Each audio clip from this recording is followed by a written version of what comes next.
the United States is the most warmongering nation in the history of the world. Welcome to Geopolitics Demystified, where we bring in perspectives you do not see or hear in the mainstream media.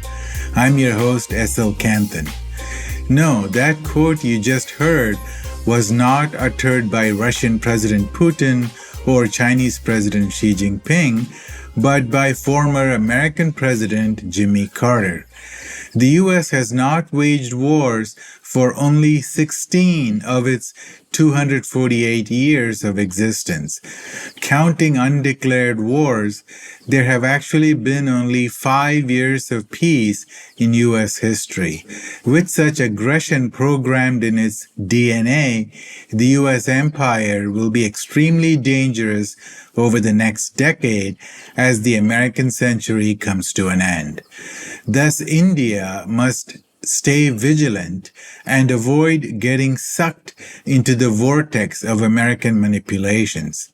Indians must understand what is happening now in Ukraine and the Middle East and what destruction the U.S. is planning in Asia. Big picture.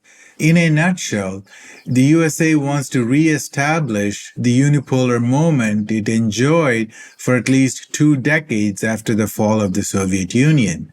This fantasy of a hyperpower America being the unrivaled leader in military, economy, technology, finance, soft power, etc., started to crumble after the 2008 crisis.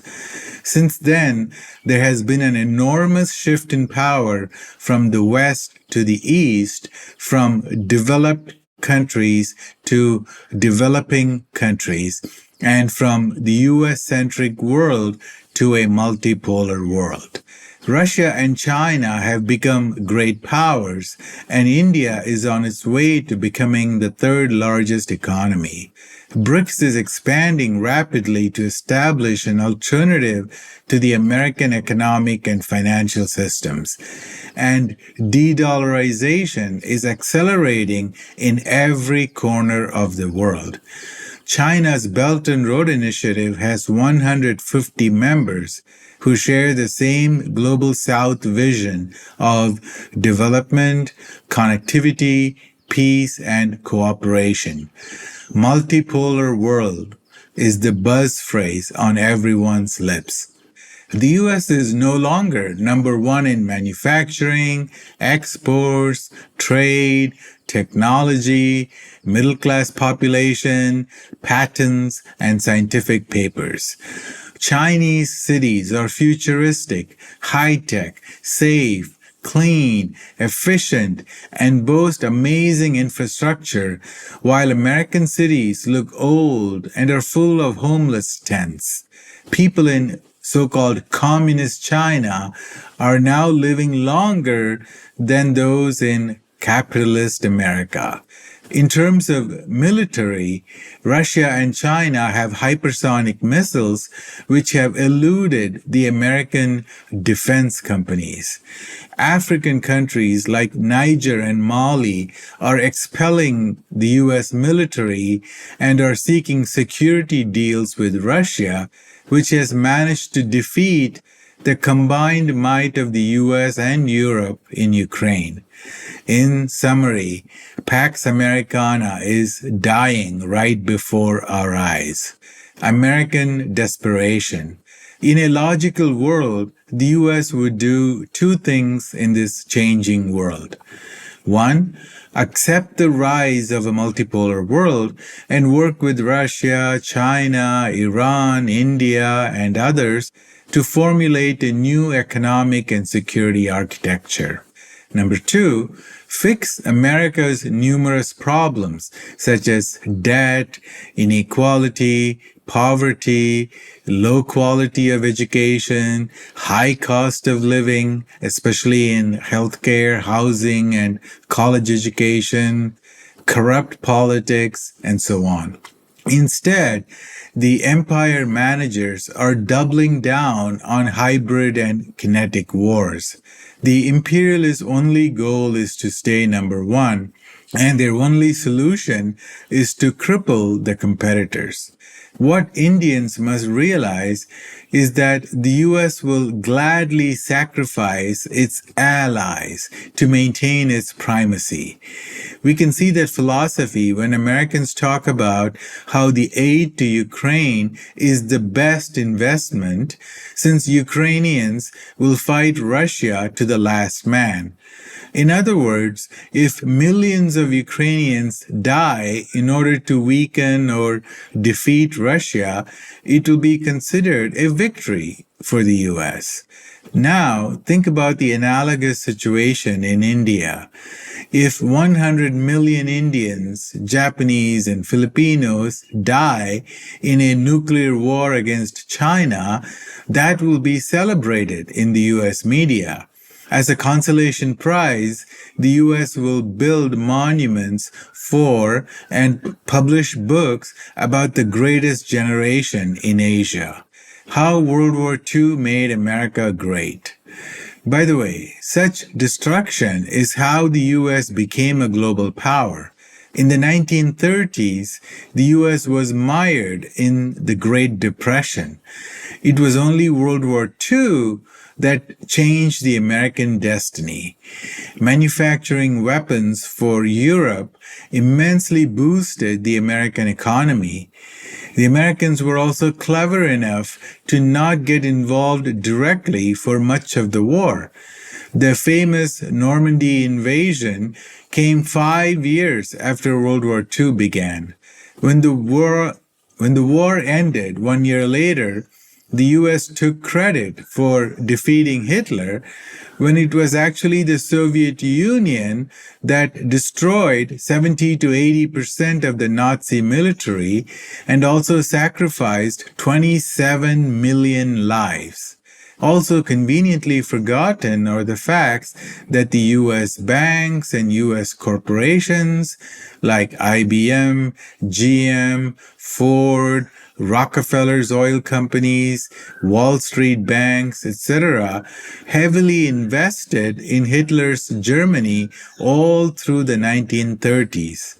More importantly, the US involvement in World War II had nothing to do with saving the world or fighting fascism. President Truman succinctly explained American calculations when he said, "If we see that Germany is winning the war, we ought to help Russia. And if that Russia is winning, we ought to help Germany. And in that way, let them kill as many as possible." Such American ruthlessness is terrifying.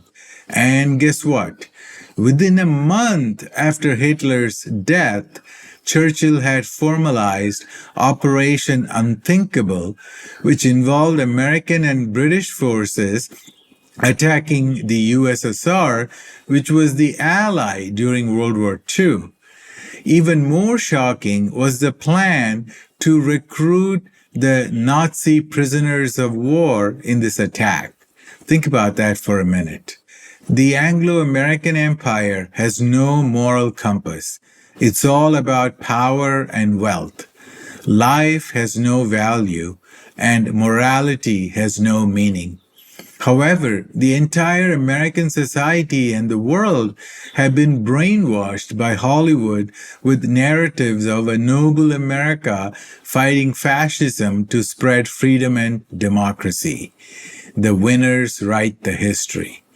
Unfortunately, Europe and Asia now seem oblivious to the American playbook. Europeans are getting ready to start another full-blown war with Russia now. In Asia, some countries like Japan and the Philippines are rushing to the altar of suicide to fight China on behalf of the US. The worst nightmare for America is India and China working together. Imagine 3 billion people cooperating in harmony and lifting each other up. Zooming out, an Asia that disavows war and focuses on development and prosperity will be terrible news for the American empire. The bigger picture of a peaceful Eurasia is the most dreadful scenario for the globalist rulers of the USA. Ukraine War, a window into U.S. foreign policy. William Blum, a great American historian and author of 2 seminal books on U.S. foreign policy, wrote, "If you flip over the rock of American foreign policy of the past century, this is what crawls out. Invasions, bombings, overthrowing governments, occupations, suppressing movements for social change, assassinating political leaders, perverting elections, manipulating labor unions, manufacturing news, death squads, torture, biological warfare, depleted uranium, drug trafficking, and mercenaries." His book, Killing Hope, U.S. military and CIA interventions since World War II, is a must-read. The Ukraine conflict is almost an exemplary case of Blum's description of U.S. foreign policy. American foreign policy vis-a-vis Ukraine involves deception, betrayal, subversion, and extreme propaganda. For example, the Western media have consistently used certain emotional words regarding Russia's invasion of Ukraine, and the media, pundits, and the masses repeat them like parrots ad nauseum. Here is how they're used. Russia's invasion was unprovoked. Ukraine is a democracy. Ukraine is a sovereign nation. However, every one of those claims is the precise opposite of the truth. In fact, the US has been using Ukraine to provoke Russia for a long time. For example, in 2019, Ukraine amended its constitution to include NATO membership as a goal, which was a clearly stated red line for Russia. Ukrainian politicians have also repeatedly talked about acquiring nuclear weapons. Zelensky gave a speech about this just a few days before the Russian special military operation in 2022. The U.S. spent tens of millions of dollars building biowarfare labs in Ukraine. And these laboratories were run by the U.S. Pentagon, not your innocent research facilities. NATO has now admitted that it has been training Ukrainian soldiers and the neo-Nazi militias since 2014. As for Ukrainian sovereignty, the US-EU orchestrated the Maidan coup, a fake revolution, in 2014 and overthrew a democratically elected popular leader. His only fault was to be pro-Russia. Remember how John McCain flew to Kiev and gave a speech at the Maidan. Later, he and Senator Lindsey Graham visited Ukraine many times, and in 2016 told Ukrainian soldiers, "Your fight against Russia is our fight." They also said that the fight against Russia would start in 2017. It was delayed by Trump's election by 4 years. The first coup by the US in Ukraine was actually a decade before the Maidan coup. In 2004, the US orchestrated a color revolution, the Orange Revolution. When a pro-Russia leader, Yanukovych, won, the grassroots organizations funded by George Soros cried foul and demanded a new election and got a pro-US leader. He was basically a puppet of America. Soros openly admits that his group has spent billions of dollars in Ukraine since the 1990s. In 2014, U.S. Assistant Secretary of State Victoria Nuland admitted that the US government spent $5 billion in Ukraine to spread, quote unquote, democracy. What this means in reality is spreading propaganda, recruiting pro-US grassroots organizations, bribing politicians, etc. Ukraine turned viciously anti-Russian over the last decade. Ethnic Russians make up about 40% of Ukraine's population, but they've been facing incredible persecution. Since 2014, Ukraine has banned Russian language TV, radio stations, websites, books, and language courses in schools and universities. Pro-Russian political parties were banned. Politicians, businessmen, and celebrities who were considered pro-Russia were arrested or driven out of the country. In smaller towns, people get assassinated if they were thought to be traitors, that is, pro-Russia. It was no wonder that Russians in Crimea and Donbass wanted to secede from Ukraine. While Crimea was lucky to have a referendum, the people in Donbass were subjected to bombing, which killed 14,000 plus ethnic Russians. This is tragic, considering that Russia-Ukraine ties go back centuries. However, in the divide and rule playbook of the US empire, such cruel tactics are indispensable. A true democracy would not allow extremists to become mainstream. In Ukraine, Nazism is glorified openly. Paramilitary groups such as the Azov Battalion use Nazi symbols openly. And Ukrainian soldiers are seen with Nazi paraphernalia all the time.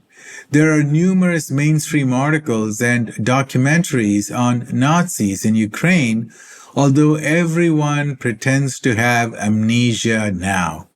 The most famous Ukrainian Nazi collaborator was Stepan Bandera, who also killed numerous Jews and Polish people.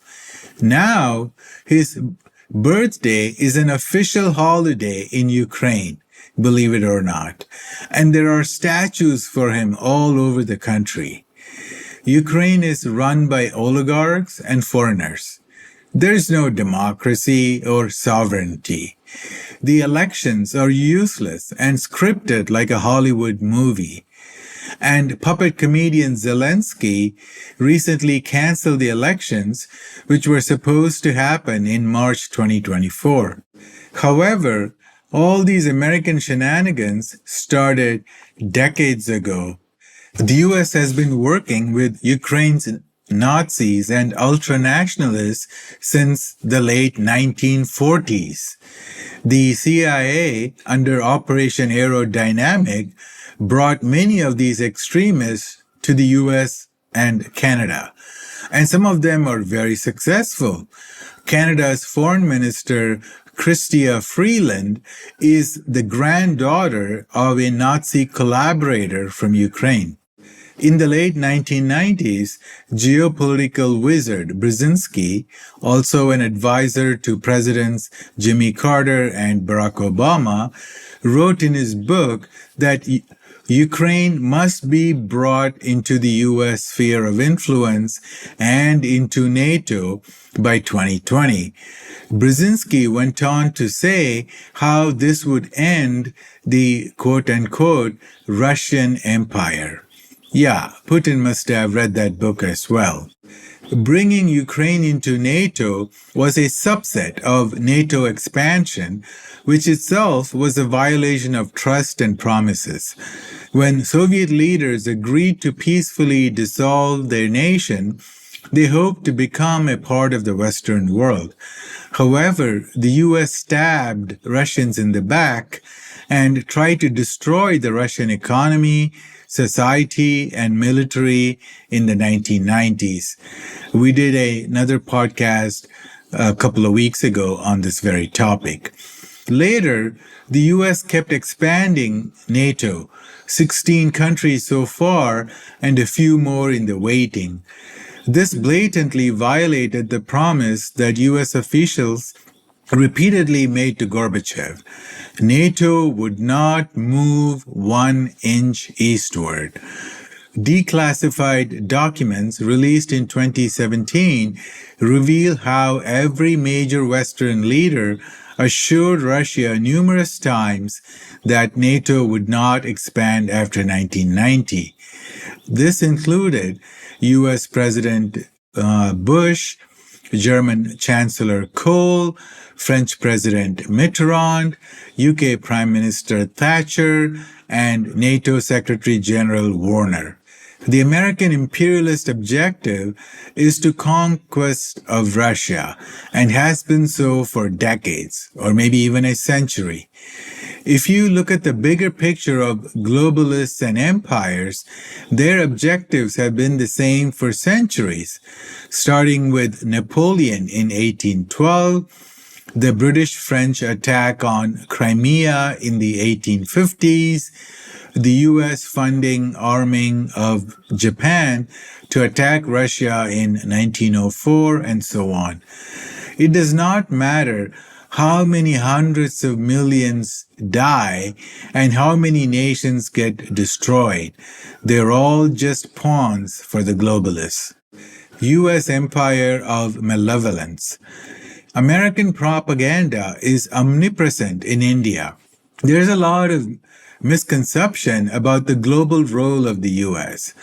For example, Indians are very sensitive to Islamist terrorism, thanks to the persistent problems in Kashmir and the 2008 Mumbai attack.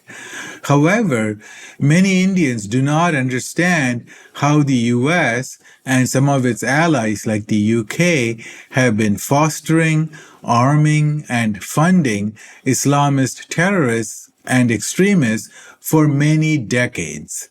Let's have a quick review. In the early 1950s, the US co-opted the militant Muslim Brotherhood as a geopolitical pawn against the secular Arab leaders who were leaning towards the Soviet Union. And that relationship with terrorism has flourished until now. For example, the prosperous and secular country of Syria has been devastated for more than a decade because of the jihadists supported by the CIA, known as Operation Timber Sycamore. From Henry Kissinger and John Kerry to the New York Times, the American establishment claimed brazenly that ISIS was a useful tool against Iran and Russia.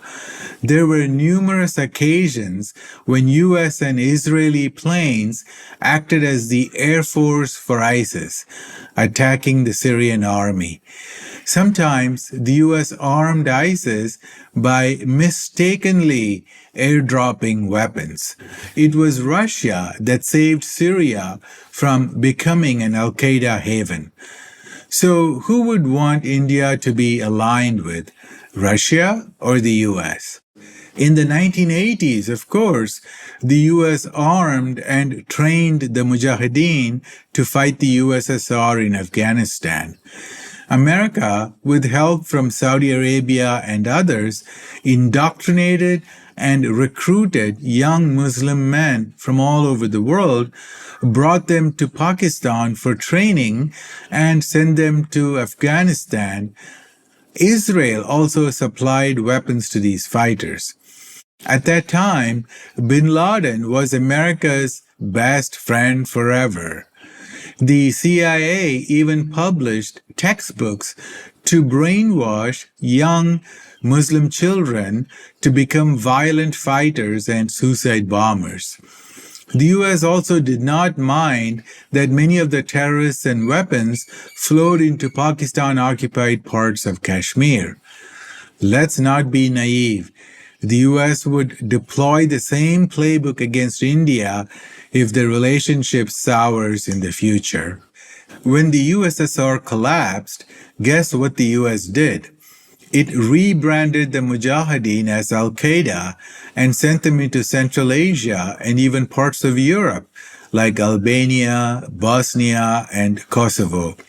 These Wahhabi terrorists, flush with money and weapons from the CIA, fomented civil wars in Chechnya and Dagestan in order to destabilize and chop up Russia.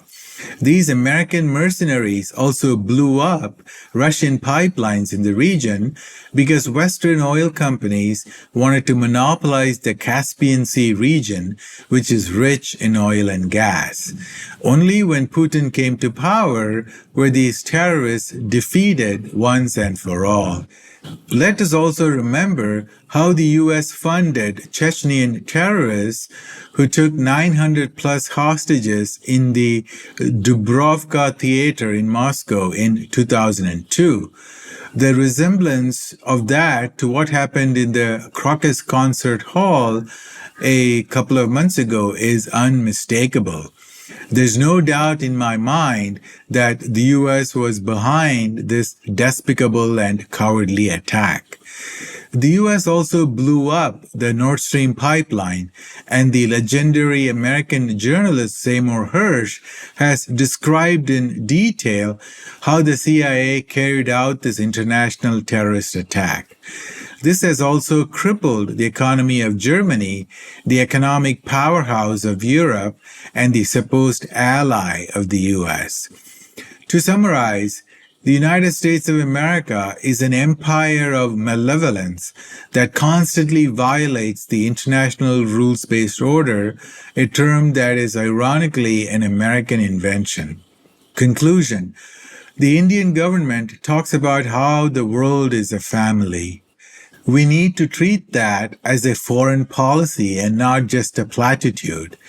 Ancient religions like Hinduism and Confucianism emphasize harmony and order. It's called Dharma in Sanskrit and He in Chinese, which is a very different philosophy from the American Western imperialism, which seeks domination and exploitation.